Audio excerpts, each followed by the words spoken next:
Ah, ma chère Pauline adorée, le temps passe à vive allure depuis mon départ. Tu es en train de devenir une jeune femme.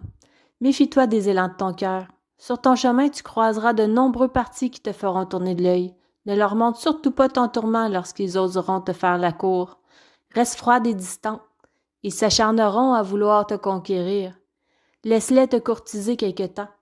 Ceux qui te voudront réellement useront de stratégies des plus farfelues pour essayer d'avoir ta main. Bon Dieu que tu me rappelles moi au même âge. Je rêvais du prince charmant comme dans les livres de ta grand-mère.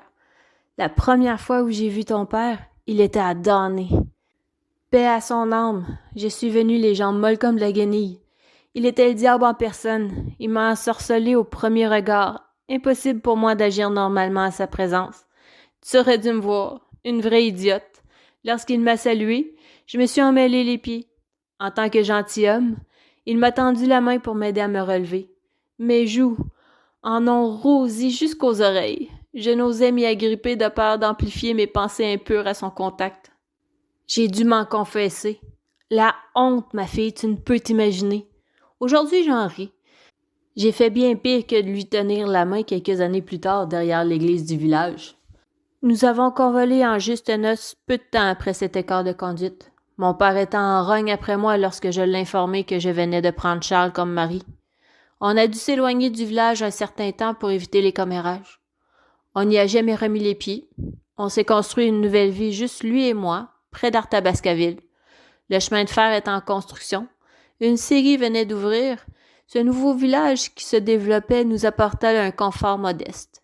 Nous rêvions en silence de se bâtir une vie douillette, bien à nous. Peu de temps après, tu voyais le jour. Oh, tant de souvenirs refont surface. L'isolement des dernières semaines m'ont fait réaliser à quel point la vie est fragile. Le clerc du village a rendu l'âme la semaine dernière. On voyait bien qu'il filait un mauvais coton. Il toussait à s'arracher les poumons, le pauvre. Le contremaître a dû prendre la relève un certain temps pour tenir les livres.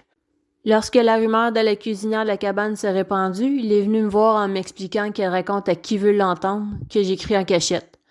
Pour moi, il m'épie quand je vais soigner Auguste. Toujours est-il qu'il m'a demandé de tenir les comptes du camp.